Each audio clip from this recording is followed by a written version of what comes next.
Good evening, ladies and gentlemen, and welcome to the BIAA. It's a pleasure for me today to introduce Julien Boucly, who is the 2018-19 BIAA ANAMED Fellow. Now, you might all know what the BIAA ANAMED Fellow is, but I'm nevertheless going to tell you in a few words what we are trying to do. So, BIAA and ANAMED, so the Koç University Research Center for Ancient Civilizations, and the BIAA have since 2012 a joint fellowship in heritage studies. And this fellowship supports research in heritage studies concerned with the understanding, promotion, and or preservation of the historical and archaeological material culture of Turkey and the Black Sea region, with particular reference to specific sites, monuments, or regions. Quite a wide range of people studying quite a wide range of disciplines can apply for the fellowships. Qualification in museology, archaeology, heritage management, conservation, or related specialization, or have the appropriate and comparable professional experience in one of these fields. Quite a wide range of people can therefore apply. Maybe some of you might be interested. So it's both for pre-doctoral and for postdoctoral researchers. Now, Julien Boucly this year, he's a junior fellow, which means that he's working on his PhD while he is the BIAA ANAMED Fellow.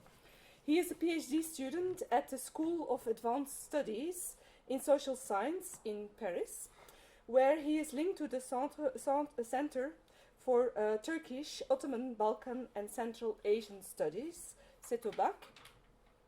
He is also an associate researcher at the French Institute of Anatolian Studies in Istanbul, IFEA. I said that he's working on his PhD, but he also already has published in, and he has a chapter published in a book, Turkish Cultural Policies in a Global World. Now, like I said, he's writing his PhD. He's writing a PhD in political science, and the PhD is entitled Discovering, Inventing and Making Cultural Heritage, Processes, Projects and Actors of the UNESCO World Heritage Program in Turkey.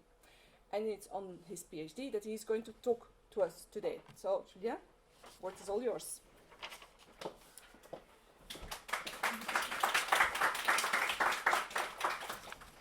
Thank you very much. So, good evening. First, I would like to thank the organizers, Mrs. Van der Poot, and BIAA, which is offering me this fellowship this year with ANAMED Institute in Istanbul. So, over the past decade or so, Turkey has become increasingly committed to UNESCO World Heritage Program. It has implemented a whole raft of measures, including numerous applications for cultural heritage listing, increasing financial contributions, and active participation in UNESCO's functioning, all of which indicate the ambition of the Turkish government to become a key player in UNESCO arenas. This presentation sets out to determine what has motivated Turkey's newly invigorated heritage policy and to examine its effects.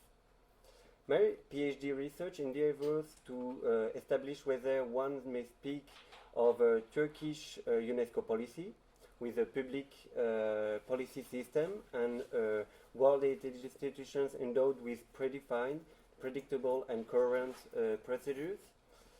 More concretely, it examines how UNESCO project originates, how it is drawn up, and how it leads to a site being placed on the World Heritage List. My methodology is based on interpretation of a series of participant observations and interviews conducted in Paris, Istanbul, Ankara, and on different UNESCO sites in Turkey, Diyarbakir, Bursa, Edirne, Bergama, and others, between the years 2013 and 2019. My research is based on the concept of public action system. It focuses our attention on the configuration of actors and power relations that allow the development of a public action. I consider heritage protection and management, UNESCO list nominations, as public policies. As you may understand, I'm a political scientist. This concept leads us to the main question of my research: who's running UNESCO World Heritage Program? Who are the key actors of this system, and who's controlling this system? I identified different chronological periods of World Heritage Program history in Turkey, periods that are based on major ruptures. So the first in green here, from the 1983 to the year 2000. It's a period that I call a low-rate involvement, a low-key participation period. Then comes the year 2000, first decade, a period of new involvement at a local level, which leads to what we call in policy transfer studies, collective learning process. The year 2000, then, in the blue, is a period of new institutionalization of the World Heritage policies at the central state level, and also a period of local achievement. My presentation shows how, although Turkey signed up the convention in 1983, the turning point in its commitment to the UNESCO program occurred in the end of the year 2000. The Turkish state started setting up an administrative system with the bodies and instruments needed to develop an ambitious World Heritage policy it previously would not have been able to. What I will mainly show today is how the new involvement in Turkey, of Turkey to UNESCO, has been fueled by local initiatives during the years 2000. I won't go into details about the years, the first period in green now, but let's see in few words what happened between 1983 and 2009. Turkey became a party to the 1972 World Heritage Convention in 1983.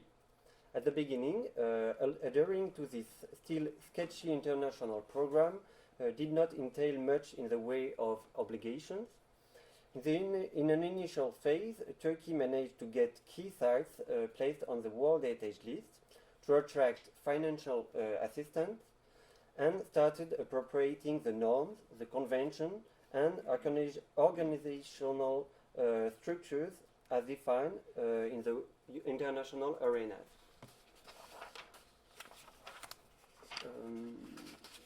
So nine sites were placed on the World Heritage list over the course of the 80s and the 90s.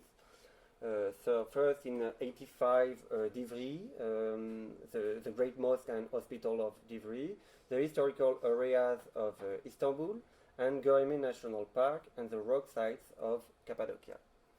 Then in 86, Atusha, the Hittite capital, 87, Nemrudda. In 88, we had Hierapolis, Pamukkale, and Xanthos, Letton as two different sites. In 94, the city of Safranbolu, and in 98, the archaeological site of Troy. So, as I said, I won't go further on this period, but focus on the years 2000. One of the main activities in the scope of the UNESCO program is the nomination of new sites on the World Heritage list. Today, I won't talk about site management in order to foster on local nominations projects, but one should keep in mind that it's a key aspect of UNESCO program, as it is a way to transfer new international management tools on Turkish archaeological, urban and cultural landscape sites. On this concern, Istanbul has been the main learning experience in Turkey. During the years 2000, when it was under the threat of being registered on the list of World Heritage in danger.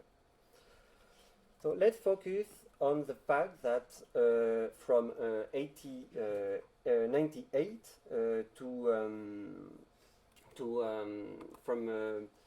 from 98 to 2011, no site has been nominated on World Heritage list in Turkey.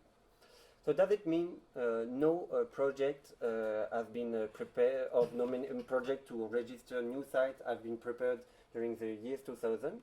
My answer is no.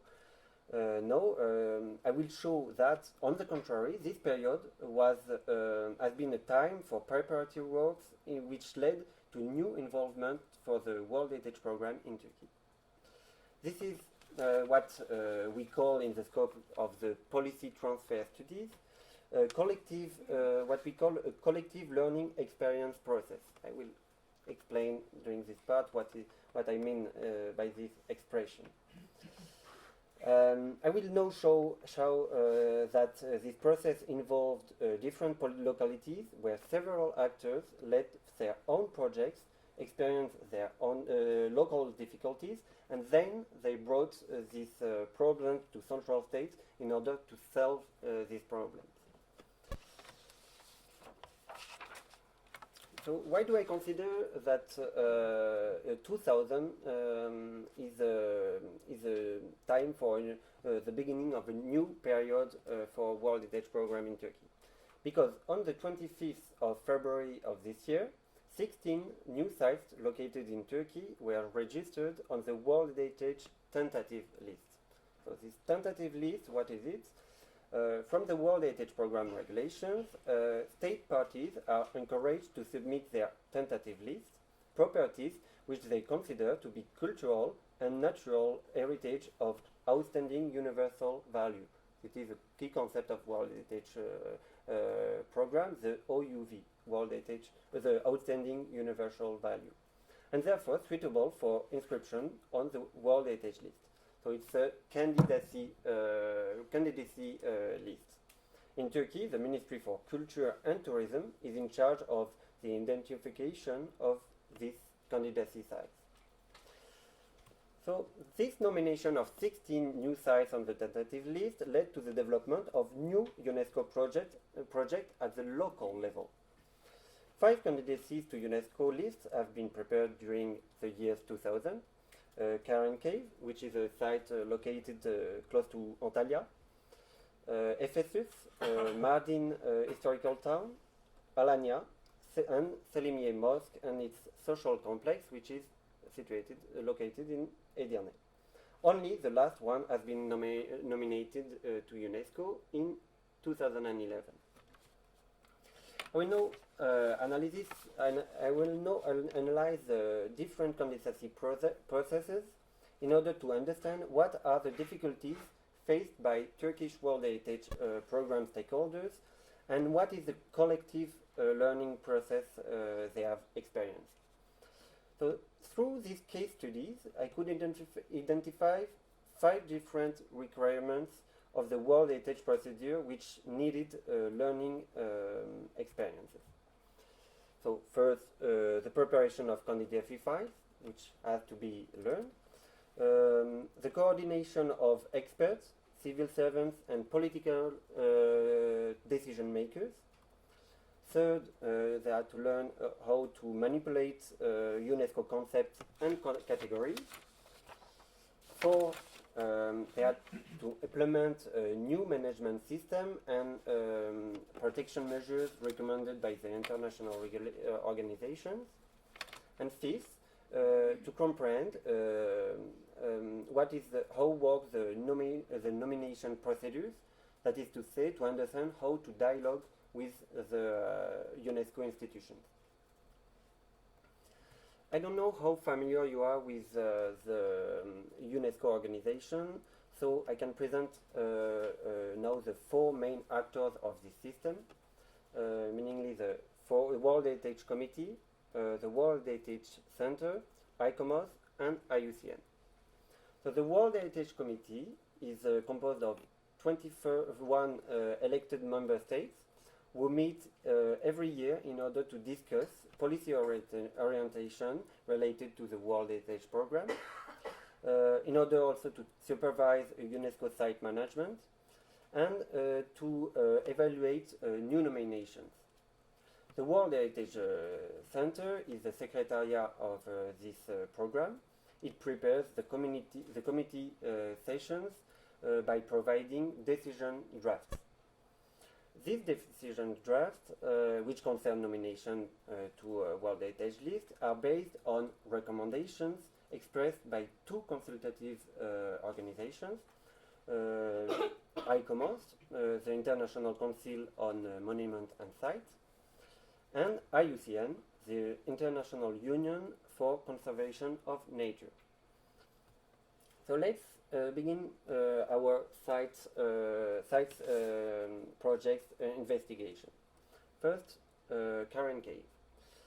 On December 2001, in Helsinki, during the 25th session of the World Heritage Committee, it has been decided not to inscribe the Karen Cave to the World Heritage List.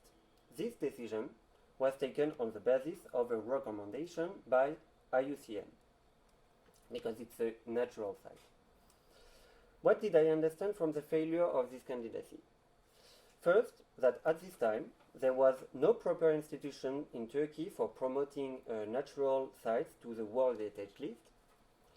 Second, the experts who prepared the nomination files did not have sufficient knowledge about how to demonstrate the outstanding universal value, this OUV, related to this natural site. And third, there was a lack of practice from the Turkish permanent representation to UNESCO in terms of nomination procedures.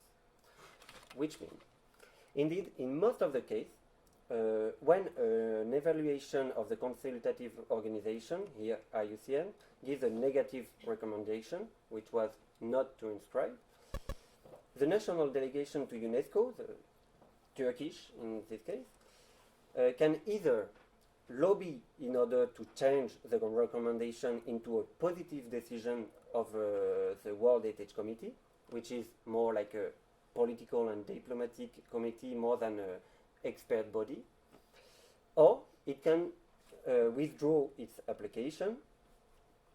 But here, the Turkish state maintained the Karen Cave application without being able to convince the World Heritage Committee. So consequently, this natural site had not been able to redo to a new nomination file and to submit it again in the following years. There is no opportunity anymore for this natural site to be registered to UNESCO.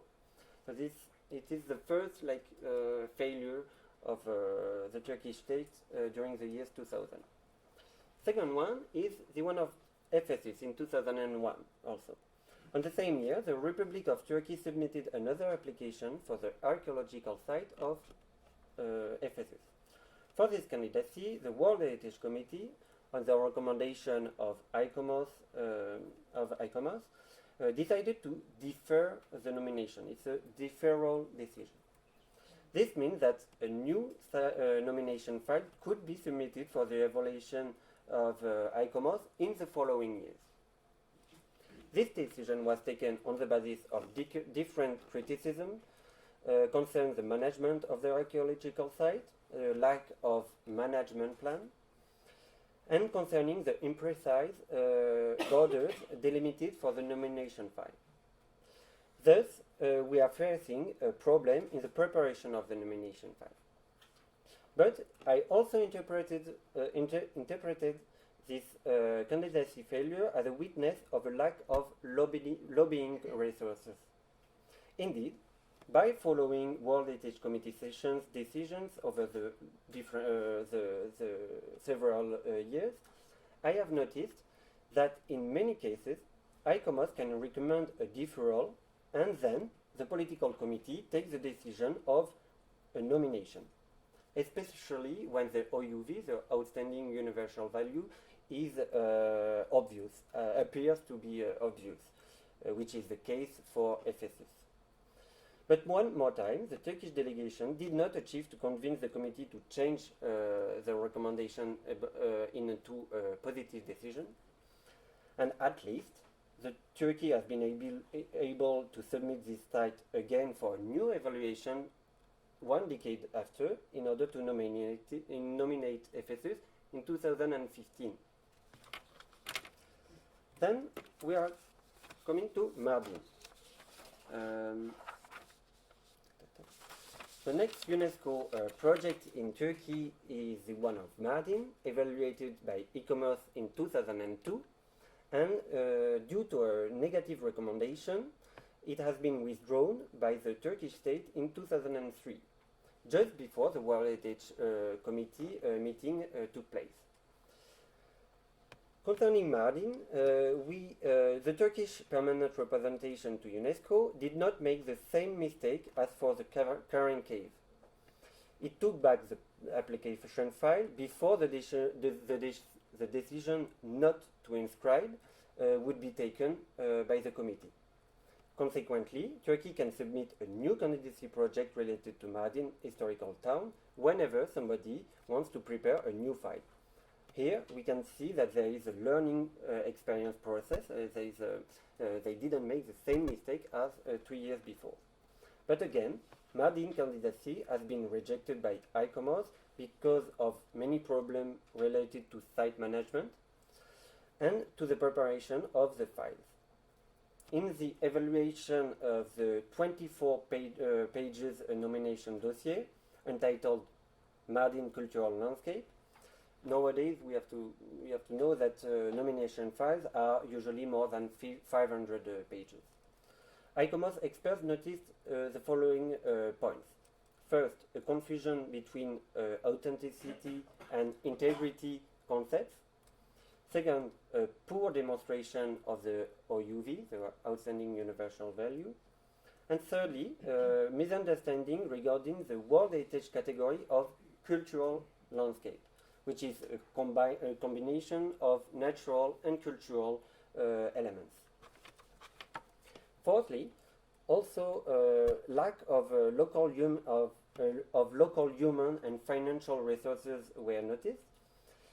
In order this human and financial resources in order to manage and to protect the urban site at the local level. So here I have to point that in 2003, UNESCO regulations have been much more demanding regarding local management of World Heritage sites from this year of 2003. And as we will see, Turkey won't be able to cope with these new requirements before the turning point of the year 2010. Fourth failure was the one of Alanya. The last failure of Turkish state is the one of Alanya candidacies. I use the plural because Alanya has been submitted to UNESCO to ICOMOS evaluation twice. First in 2011 and second in 2013. In 2011, it was for the old city and ramparts and of Alanya with Seljuk shipyard, and the second time it was for Alanya historical city. And twice it has been rejected and withdrawn from before the committee meeting. Paradoxically, Alanya files and evaluation witness for a few local learning experiences. ICOMOS congratulated the site managers for having elaborated a management plan with local stakeholders, municipality, museum directorates, conservation councils, and also for renewing the zoning of protection areas and taking new measures for the protection of the site. But there are still major difficulties regarding the conceptions of the UNESCO site, the manipulation of the OUV criterion, and the categories of World Heritage Program. Here is the one of living historical cities, which is a category of UNESCO that was selected by the Turkish state in 2013. Then we are coming to the first success of the year 2000. Simultaneously to Alanya failure, a UNESCO project was in Edirne, happened to be the first success for UNESCO since 1998. Selimiye Mosque and its social complex was nominated to World Heritage List on the 35th session of the committee in 2011. This nomination was a particularly great achievement as it was not lobbied during the political committee meeting because the recommendation of ICOMOS was already positive for nomination. My question then is what allowed this success to happen? Excuse me.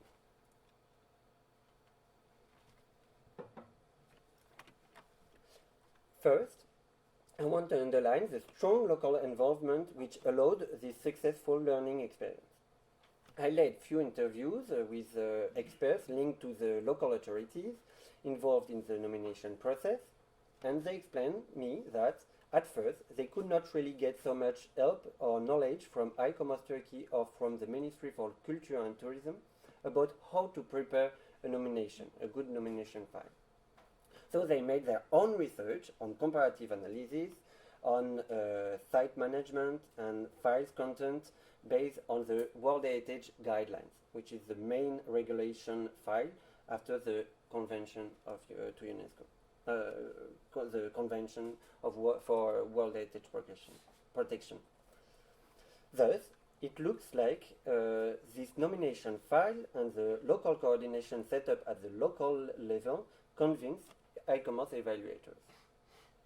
But as we will see now, I consider that Edirne's success is not only due to the local learning experience achievement.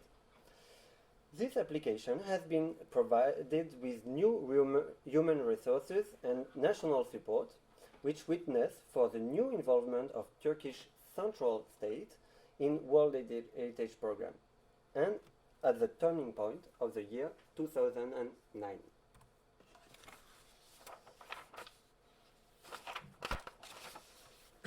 The concrete evidence of the success of Turkey's involvement in the World Heritage Program came when 9 new sites were granted the UNESCO status between 2011 and 2018, after a 13 years period during which no site was placed on the list.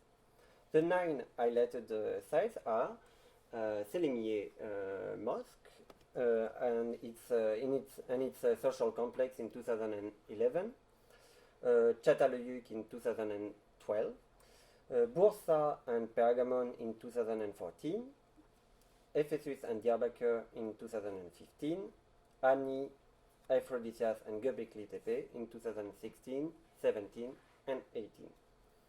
Furthermore, the number of sites on the national tentative list rose from 23 in 2010 to 77 in 2018, indicating the new degree of enthusiasm amongst local actors and also central state. It is hard to ascertain whether the emergence of state World Heritage policy in Turkey was triggered by government policy initiative or by suggestion of emanating from cultural administrations. The first point made by numerous civil servants I interviewed was the important role played by Ertuğrul Günay, the Minister for Culture and Tourism from 2007 to 2013. Experts that I interviewed in Edirne mentioned Ertuğrul Günay's support to the Selimiye Mosque nomination project. A World Heritage expert also told me about debates taking place in the National Assembly concerning the Turkish contribution to UNESCO budget and the need to justify this financial investment by new World Heritage nominations. The ANAMED experts also told me about the Minister for Culture and Tourism appearing on TV while he was visiting Pamukkale, and being asked why are there so few Turkish sites registered on the UNESCO list. It happened then that in the end of the year 2000, the Ministry for Culture and Tourism started to set up a more institutionalized framework for dealing with UNESCO program. This is what I call the Public Action System for the World Heritage Program in Turkey. So first,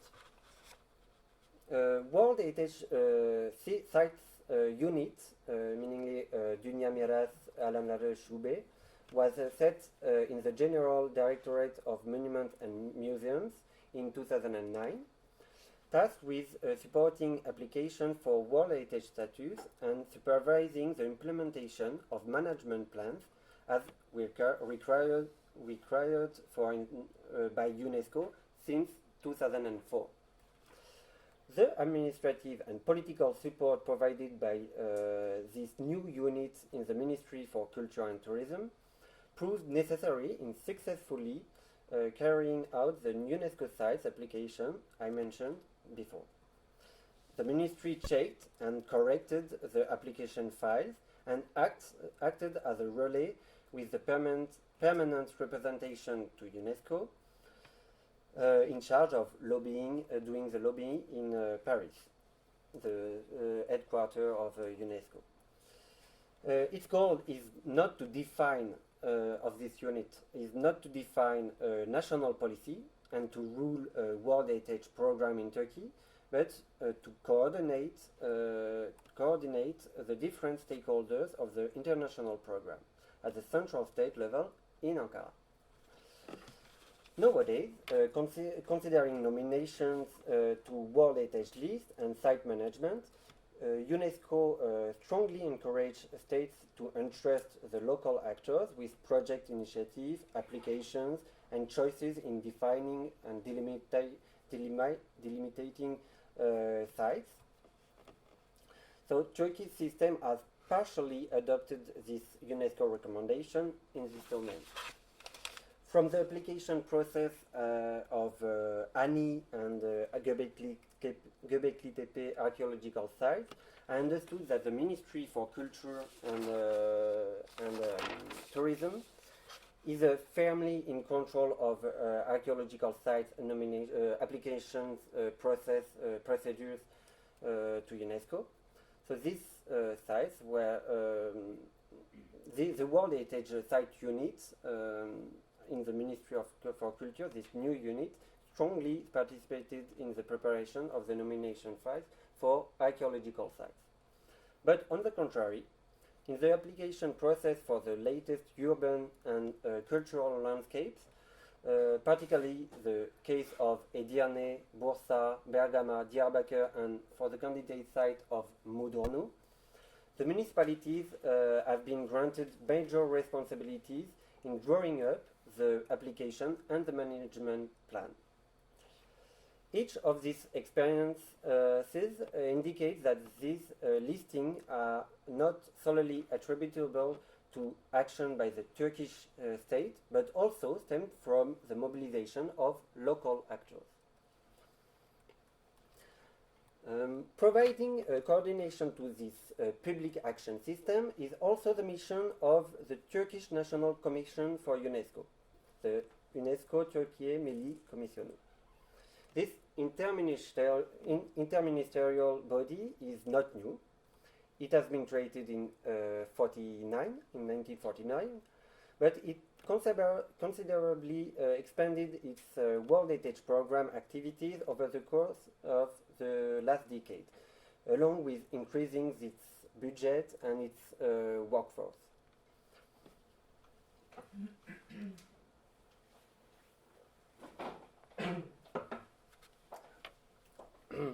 The Commission, which constitutes a General Assembly of 77 members nominated for a 2-year term, have created also special committees. I focused on the Special Committee for Tangible Cultural Heritage myself, the Somut Culturel Miras Itisas Komitesi. This committee organized a meeting which gathered civil servants from the Ministry of Education, Ministry for Foreign Affairs, and the Ministry for Culture and Tourism, but also with independent experts, members of universities, and organizations such as ICOMOS Turkey. It fosters coordination to share learning experience that has been lived in on local sites, so to share it at the national level. And finally, at the diplomatic level, a permanent representation to UNESCO, the UNESCO Daimi Temsilciliği, is responsible for representing Turkey within the institution of the World Heritage Program, at the World Heritage Center in Paris, but also at the annual committee meetings taking place in different cities every year. This body is linked to the Ministry for Foreign Affairs and led by an ambassador. In 2016, this permanent representative was Ahmet Altay Cengizer, who succeeded Hüseyin Avni Botsalı on the 2nd of November of 2016. And this ambassador was surrounded by 6 people, counselors, secretaries, etc. I'm not sure this number increased during the last decade, but apart from this public servant, these permanent civil servants, the Turkish delegation to UNESCO also hosted many experts, especially since Turkey has been elected to the World Heritage Committee in 2013. Turkish experts have been delegated to Paris in order to follow the World Heritage International meetings and activities during the whole year. So, the permanent delegation to UNESCO is not new, but it has been particularly active during the last 10 years. First, as I said, in 2013, it made Turkey one of the 21 elected members of the World Heritage Committee. This was the second time since 1989 period.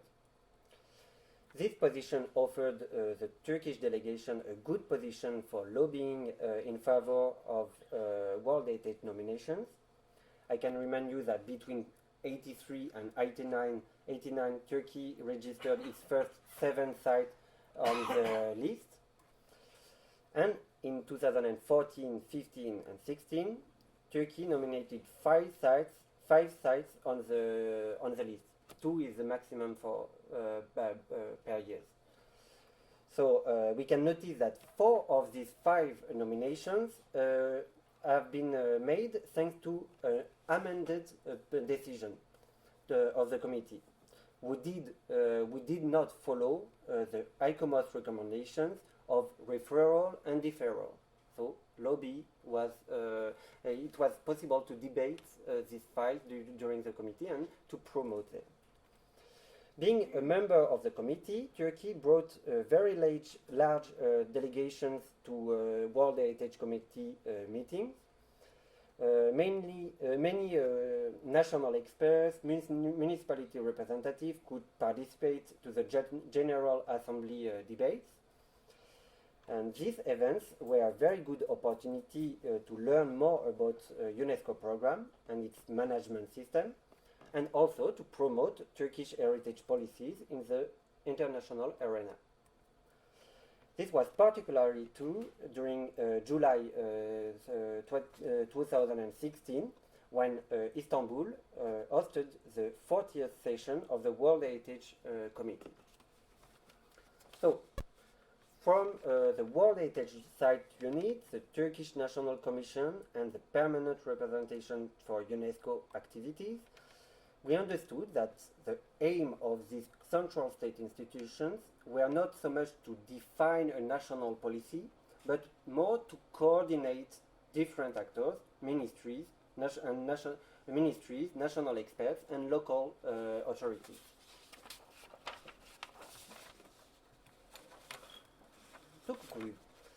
So the purpose of my research is to characterize a new form of heritage policy and action in Turkey.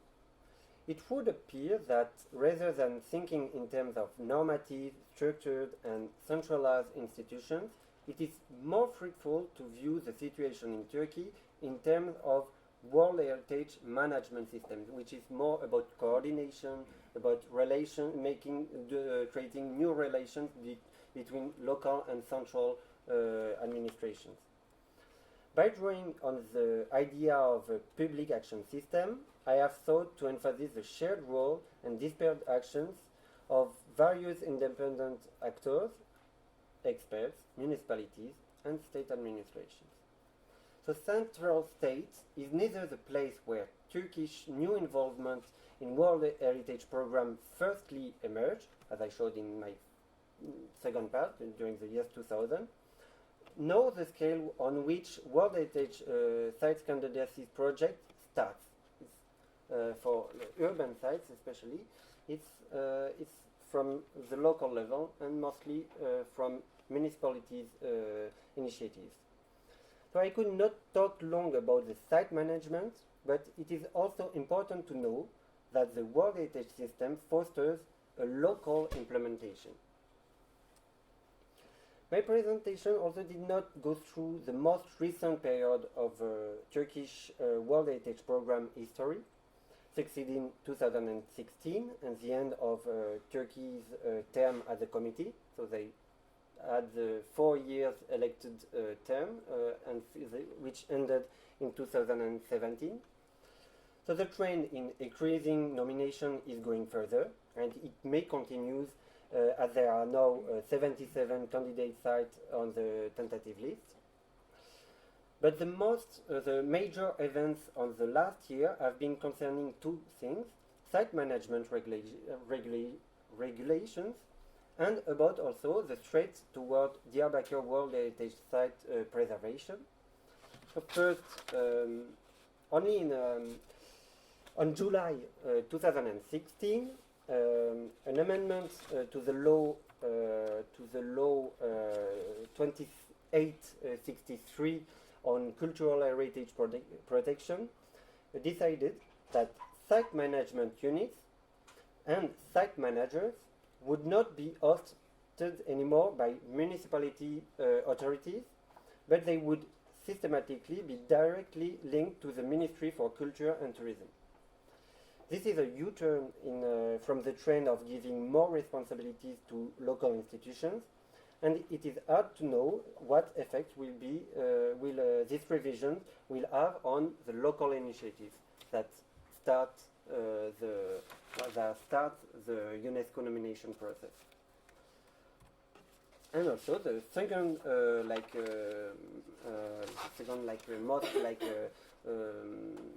last subject concerning like the World Heritage Program in Turkey. So is a Diyarbakir site. So this law amendment of 2016 impacted Diyarbakir site management more than any other World Heritage sites in Turkey.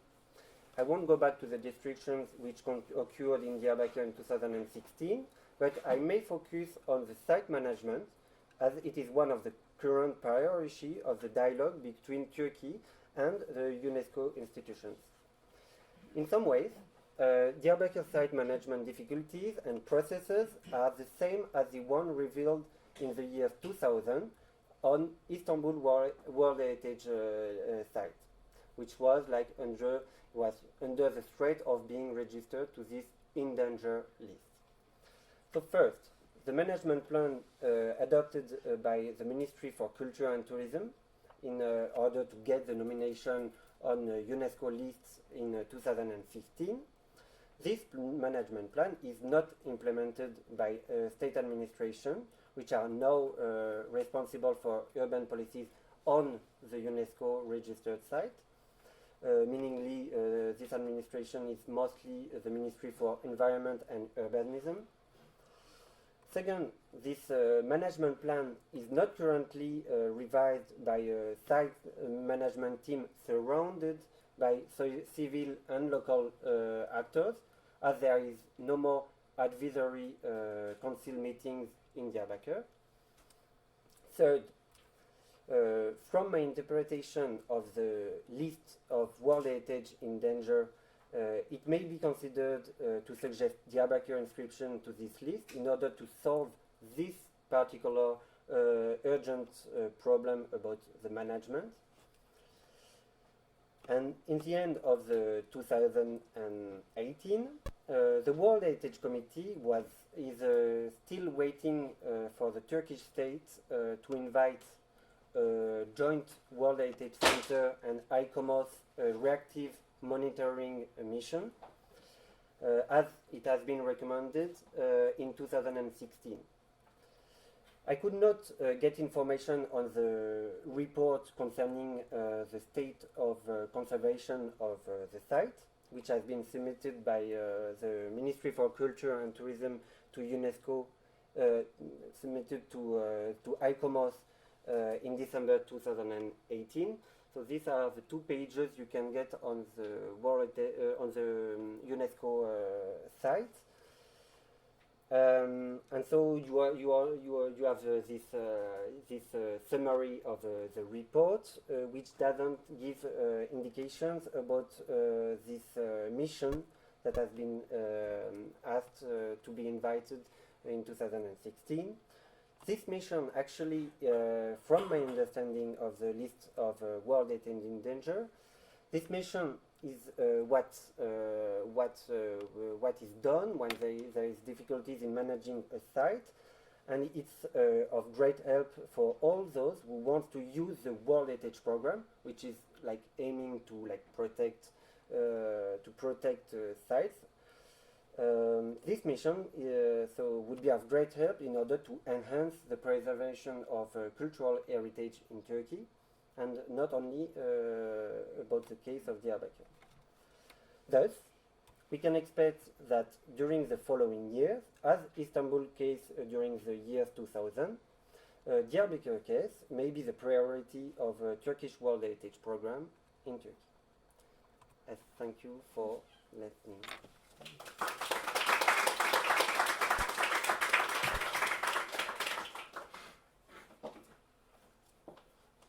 Thank you very much for this interesting overview, and I find it amazing how much of an evolution has taken place in actually rather a limited amount of time.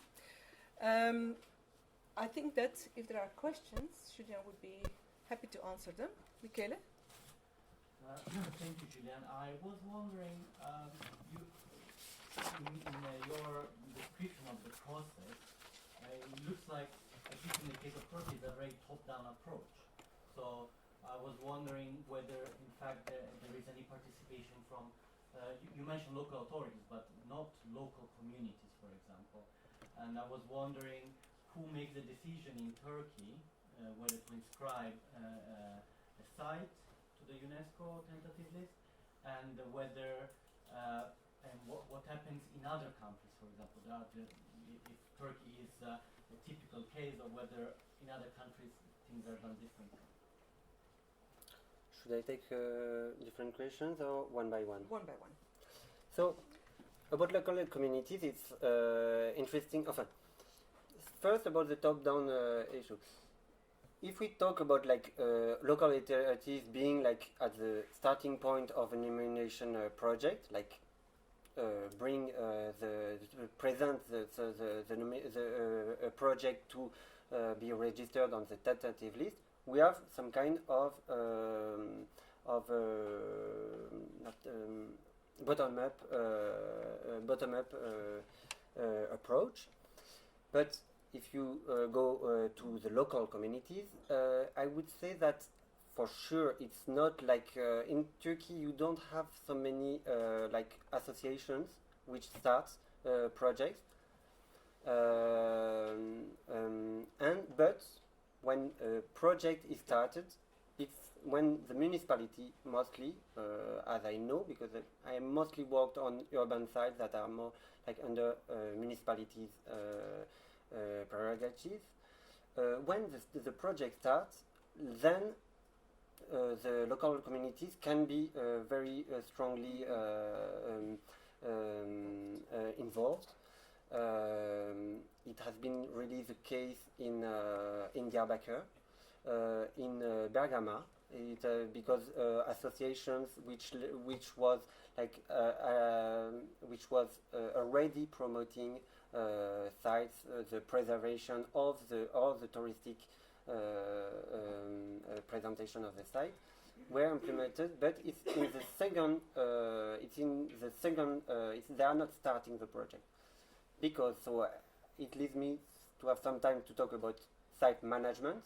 So when you present a nomination file, you have to create a management system with advisory body. An advisory body is not only experts; it's local associations, and it depends of different places. But in Diyarbakır, it was like from the Muhtar to the Chamber of Architects to experts coming from Bergama and Edirne, which were already working on UNESCO. So it can be very local communities involvement process. But don't local communities cannot make an application straight to UNESCO? No, it has to go via the national body. Exactly. It's always going through the Ministry for Culture and Tourism. If we just look at on the paper, on the regulation, it's the Ministry for Culture and Tourism that do everything. But I try to see what's really happened, and actually, in some time, the Ministry for Culture and Tourism is only validating the files that are already prepared by locals. And sometimes they are more involved, like Annie. Yeah. And it's quite an expensive process, I would assume, no? Like you have to follow the experts, you have to have people that work about it before submitting an application. So I was wondering who pays for that? Is it the ministry or is it the local actors, the people that it's definitely a corner of my research that is weak. I would confess that, because it's really hard to get money information on that, because they all say that they paid, but actually when you look at it you have contradictory informations, and I guess the municipalities are doing, because when you do the nomination files, say you have human resources that can be you have always at least 3 people that are not only working on UNESCO, but they are employed for the UNESCO project. So and it is in the municipality, and I guess for all the events and for going to UNESCO, for the committee, this is more the Ministry for Culture and Tourism that pay. And you have also the governorship, which are mostly involved in funding the symposium, because when you have a project of a UNESCO project, it's enhance new academic projects as symposiums, and the governorship could be of great help on this point. Thank you for your presentation.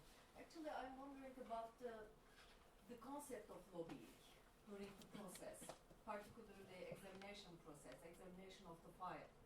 I mean, you mentioned in the case of Karayin Cave and also Ephesus. So, what were the limits? I mean, what are the limits of this lobbying thing, actually? Is there a limit, or, I mean, what we should understand, actually,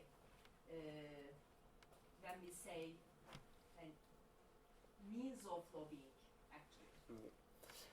First, I want to be very clear about like lobbying. When you are lobbying, it doesn't mean that you are giving only political arguments to make your file being nominated. You have the the human resources. Lobbying is having the human resources to talk about your file, to present it. Because if you only have the files, you can send it, but you cannot explain it to all the the committee delegations during the meetings. You cannot go to the center of World Heritage in Paris. So when people come and talk and convince, it changes, I think, everything. So it is really powerful. Yeah, I think it's not only only about having like political power. It's about having like experts that are here to talk about the project and to do also so when you the process is when you send a file 1 year before, you are evaluated on site by ICOMOS evaluator. And then you have like something like 6 or 8 months for like changing your you have feedback from ICOMOS, and you can change your file, you can revise the file, you can take new decisions in order to be like accepted. And it's also what they have been doing. The Turkey has been doing for the last decade. Like their files from the year before the committee sessions have been changing and have been discussed with ICOMOS evaluators and with committee delegations, the World Heritage Committee delegations. So it's also all that the lobby. And also there is in the corner there is the political lobby, which is more like, if we have to remind that UNESCO World Heritage Program is also like a diplomatic program. So you have like 21 elected state parties that are like in taking decisions, and ambassadors which are doing delegate to delegate to convince them that their files should be nominated. And from what I see, I watched like I was in 2 committee sessions. The debates in the committee sessions are most. You have like subjects that are not related to the site that get into the debate. For instance, Ephesus was deferred by the ICOMOS evaluators in 2015. But when we came to the committee, it was all about like site, because it was with the Virgin Mary house close to Ephesus, and it was all about like the country, the share of this heritage between Muslim and Christians communities going all to Ephesus. And it was not at all the question of, it was not the issue of the deferral decision. The deferral decision was about managing the site. But when like 21 ambassadors talk about like the Christian and Muslim harmony in the world, nobody can go against this kind of argues at UNESCO, because it's also a diplomatic program to make the peace in the world and communities and war and state harmonies go together. 1, 2, 3. You were first, yes? I have 2 questions. Sure. Okay. One is not too long. The first one, when in the last slides, before the last slides, you show us one of the changing in the law for BIAA. So when we read this changing, we saw the right to prepare the documents and the preparation list, this right was transferred from municipalities to completely the state and Ankara. And in that time, when we look at the World Heritage List preparation, we saw Diyarbakır. This situation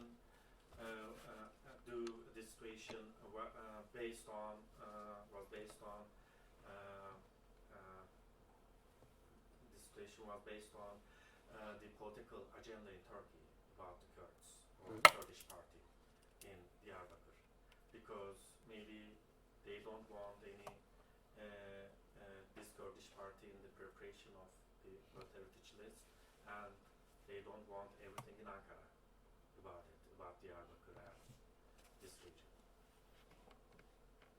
So the question is? Yes, indeed. Is What's it the linked? question? Is the two of them linked? Or? Sounds like a comment. So what's the question? Do this situation based on the political agenda of Turkey, the change in the law about the Kurds? No, I mean you can't link change of a law to one side. Yes, but I have So a They have question. only I can Diyarbakır on the if I may. Afterwards, guess- yes, of course. I guess I can give I can so about the law. The law is definitely giving to the Ministry of Culture all the control and validating, and also the human resources control. It's like the idea is not having like the civil employees of municipalities, but employees of ministries that are linked to the ministry who take the decision. But it doesn't mean that the municipality won't be involved in the nomination, starting nominations, files and stuff. But it's just that it's not written in this way, but it doesn't close the door to collaborations. That's from the law. Then we will see what will happen in the application, in the implementation of the law. But in the new law, they didn't mention anything about the municipalities. No, it's the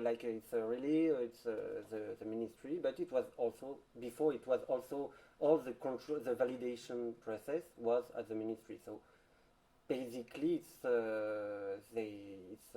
it's not going. It's expanding this validation to like more control of employees. Then to the Diyarbakır side. So the consequences of this law has been much more important for the Diyarbakır side than other sides, but it is exactly the same rule for everybody. In Mudurnu, there is an expert who was related to the municipality, and now she is working for the Ministry of Culture, and she tells me that they work the same. In Mudurnu, it's another context for sure than Diyarbakır. So the political context of Diyarbakır definitely has like consequences. It brings this decision to much different consequences. And about the decision of having this law implemented, the change in 2016, you have different interpretations that are not mine actually. It's because I'm working on interviews. You have people who really strongly believe that it's a consequence of Diyarbakır site management. There are people who think that it's after a tentative of coup because it's in July and it's with the Torba Yasas, so it's related to like strengthening like the concentration of power in the state. And you have people who think that it's because actually I'm talking about a coordination system, but people think that sometimes that it's not coordinated actually, and sometimes managers are people who doesn't really know what is the UNESCO program, and the Ministry of Culture thinks that their employees are more like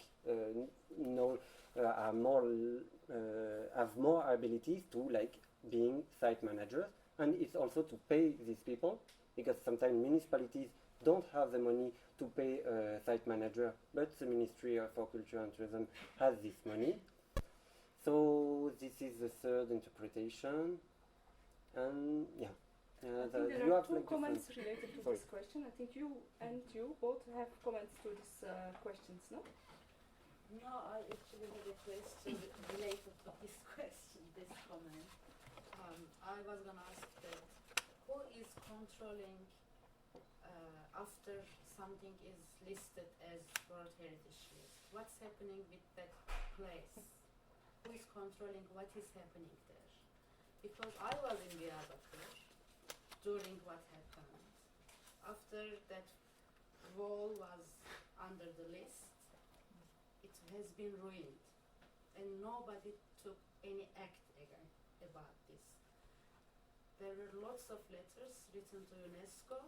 Nobody said anything about it. So who is controlling what's happening after something is chosen as World Heritage List? So, I'm not sure if it was in your research, but I'm reading. Yeah, for sure. So who's controlling this site? So you have different stuff, different parts. First, like because it's a World Heritage Convention, it's the state party. The state, it's an interstate program. So the state is the responsible for the protection of the state of the site. It is important not only on words, but it's because there are the people, it's the state, the Ministry for Culture and Tourism, that can have the UNESCO organizations, ICOMOS, on the site. They can invite these ICOMOS experts in order to help them in controlling the state of conservation. So the Ministry for Culture and Tourism make reports when the UNESCO committee asks the state party, Turkey, to do a state of conservation report. They do it. It's the Ministry for Culture and Tourism that makes this report, and from this report, from the expert evaluation of this report, they can ask to have like UNESCO experts coming on the site to control how the state of conservation of the site, how the site is managed, protected, and if in the case of Diyarbakır, if it has been like damaged, they can give like expert evaluation based on like the materials, the urban landscape, the new projects that are made. They can like give some advice, because you have also to know that UNESCO is not controlling anything. They give recommendations. They are here to help the state parties, not to give sanctions. There is no sanctions process in UNESCO. It's only the Ministry of Culture for Culture interest to have like control from ICOMOS. And this is the formal the regulations part, but also at the informal, in practice, who are controlling, who are like taking care, have responsibilities in protecting the cities. I think it's also the people who registered the local communities, associations, experts, municipalities, local administrations that are not like the central state, like the Koruma Bölge Kurulları, which are also responsible to protect the site. For example, the Koruma Bölge Kurulları, so the protection boards, are the people who validate the projects on the World Heritage sites, which are like protected areas, tescil alanları. So there are also the local administration who give permissions to new projects.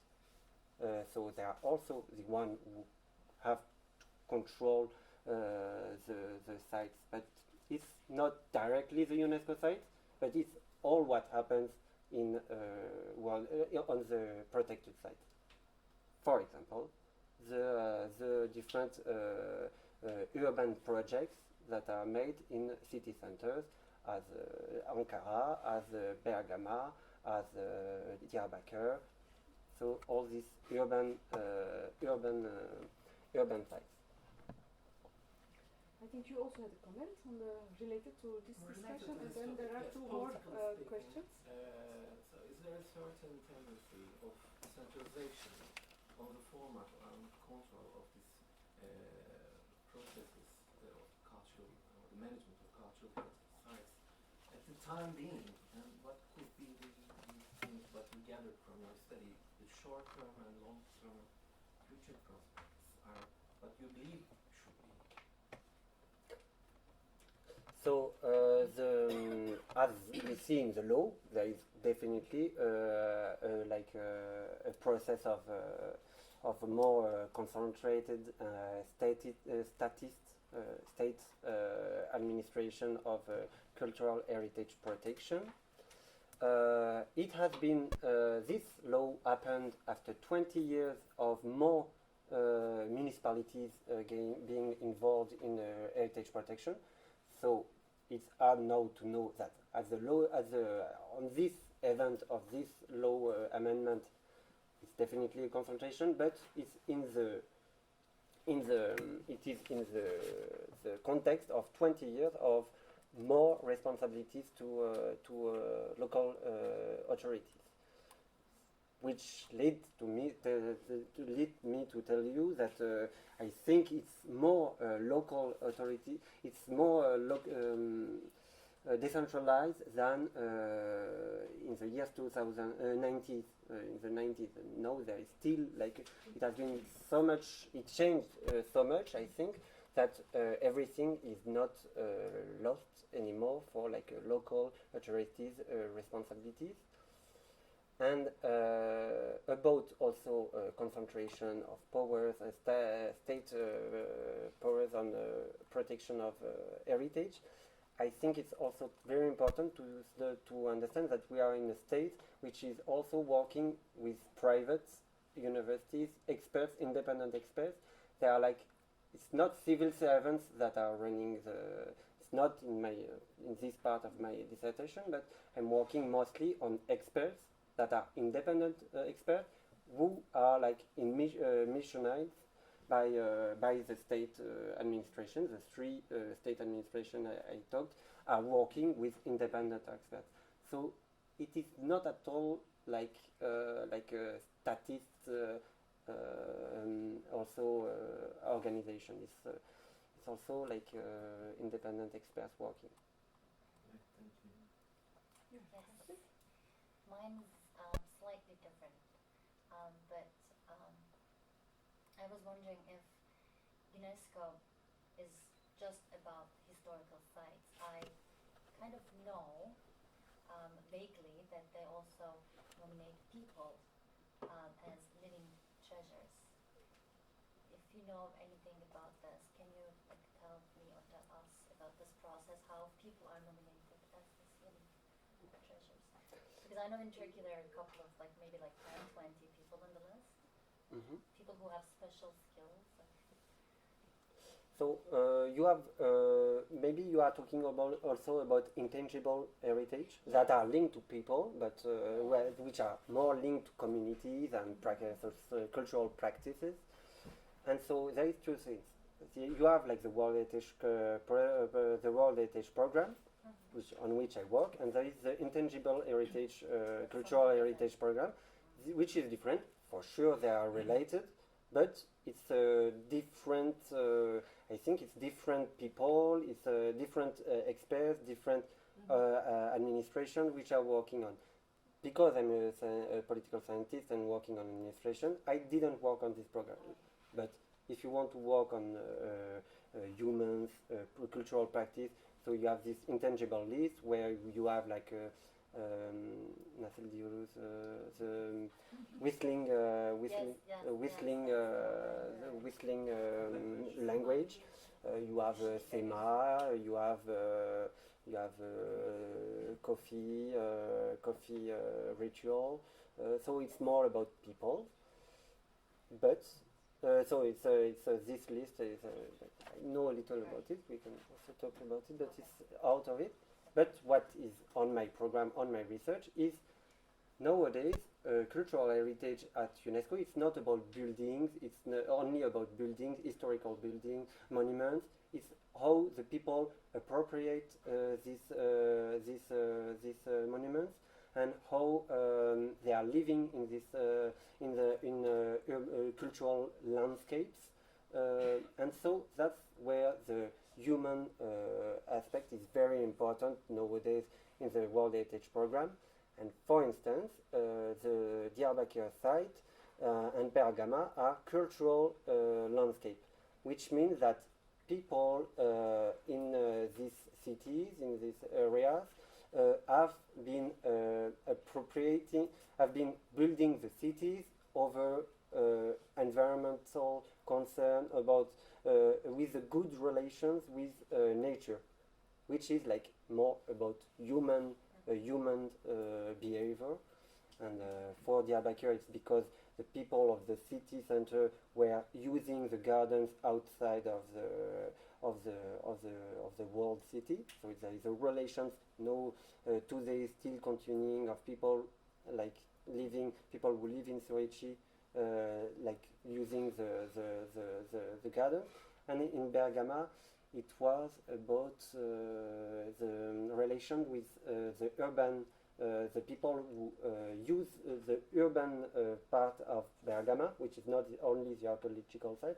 The people living in this historical city were concerned about the archaeological site, and in their in their house protecting the archaeological site. So there is a relation between inhabitants and the cultural heritage monuments. Sasha?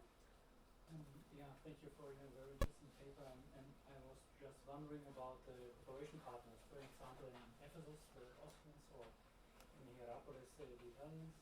Are they somehow visible in the process? Are they pushing it, for example, or doing lobbying work? Like, they have their own interests, perhaps, yeah, their possibilities, yeah, to get a work, perhaps in the committee itself. I was just wondering. Yeah, for sure. So about Ephesus, you are I think the team of the English British team in Austrian team in Ephesus worked on the management plan. So and about the description of the archaeological site. So for the preparing and documenting the preparation site, the nomination files, it's very for the foreign teams, the archaeological teams are currently foreigners are very involved, and they are in what we call the supervisory council and the advisory council. So to manage UNESCO site, you have three parts: management team with a manager, which is mostly like the Turkish administrations. An advisory body, which is like a council which help and give advice and make communication about the management plan. So the foreigners are in this advisory council, and supervisory council that is doing every year like report on the good application of the management plan, and the foreign excavation teams also you have like one representative, but I guess that they are not the one who are pushing for nominations to UNESCO, because actually it's also a lot of work and of pressure when a site is getting nominating to UNESCO, and when you are a scientist you want to do your research and not sometimes so this pressure of the label can be they may not be like the more supportive. So it was also in Göbekli Tepe, the last German teams made the management plan for Göbekli Tepe, and no, and I don't know for the one you talked about, Aphrodisias, I guess. No. Hierapolis. I didn't work on Hierapolis. We have two more questions, and I think that after those two more questions, we are going to continue the discussion with a glass of wine. But you were first, and then you, please. Thank you. Thank you, Julia, for the very useful pieces of information you gave. I have been hearing lately about many civil initiatives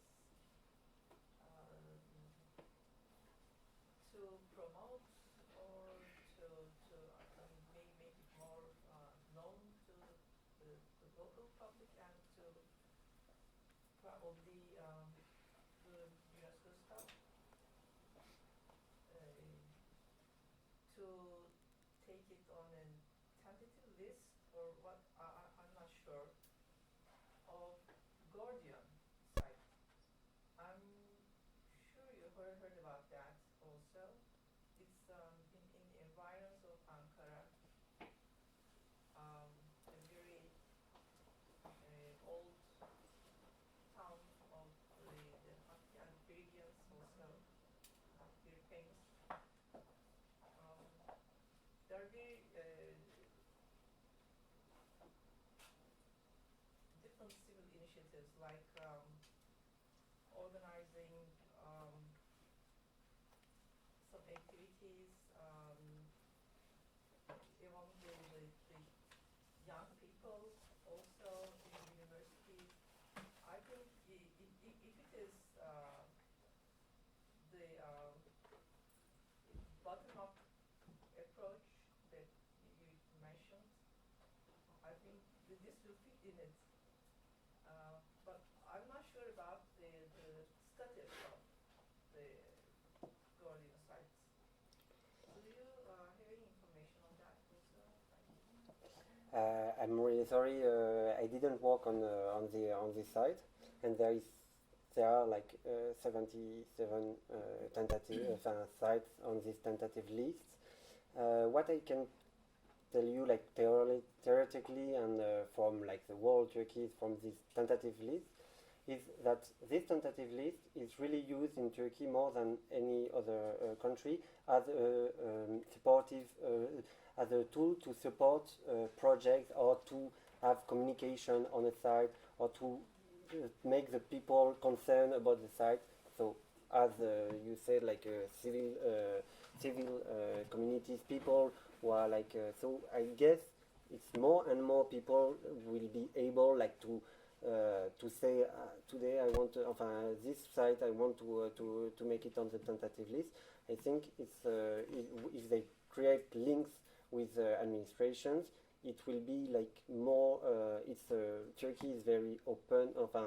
The Turkish administration is really open to have like 77. I think it's one of the five more largest tentative lists in the world. Is that they are really using this list to support to enhance new initiatives. So yeah, that's really how it is used. I'm sorry not to know the site. My question is not so much about the details of the procedure, but I want to ask a question which is about more political aspect of UNESCO. I heard that there are some issues that can be create conflict between two countries. For example, I heard that there's a special bread type called lavash in Turkish, and this creates a kind of conflict between Armenia and Turkey because UNESCO wants to put that bread type into the list with the name of Armenian bread or Turkish bread. So, since you also know about the political science and political culture, how UNESCO can manage these kind of, conflictual situation, because it is too hard to become neutral when we talk about cultural heritages and the names of them. So what I want to ask in that point is that how, the general political style or resolution that they gave to such issues. I don't know whether you know about them or not, but it's not just about the details, technical details, but it's also about the political attitude too. I think that this would probably again be the intangible heritage list, no? Yeah. Yes. Yeah, but it's the question is related to you have different sides. So it's a good point about this Lavash dossier was like really I think they did finally 2 dossiers, one in Armenia, one in Turkey. But what UNESCO support more is transborders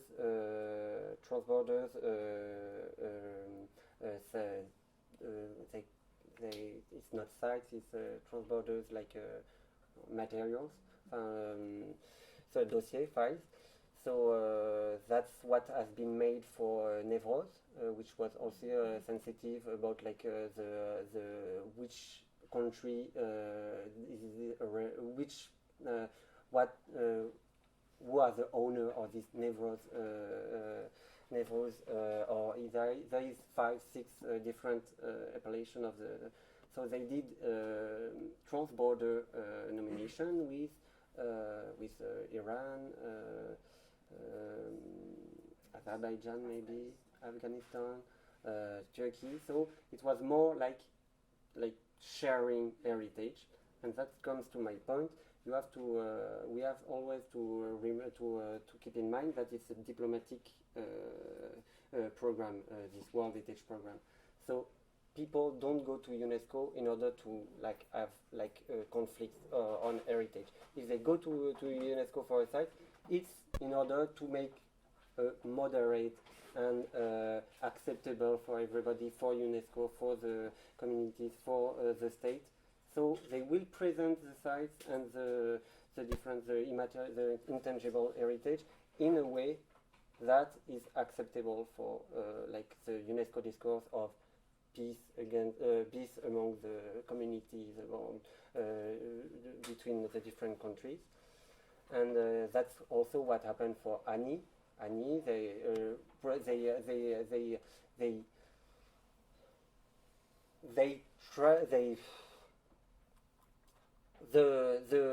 idea I said to get ANI on a World Heritage list was also to give a message of we are taking care of ANI as a Turkish state. And then it happens to have different people who are have different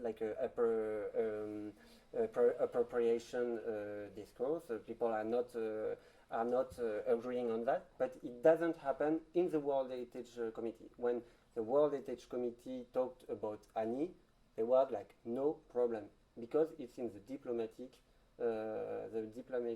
field.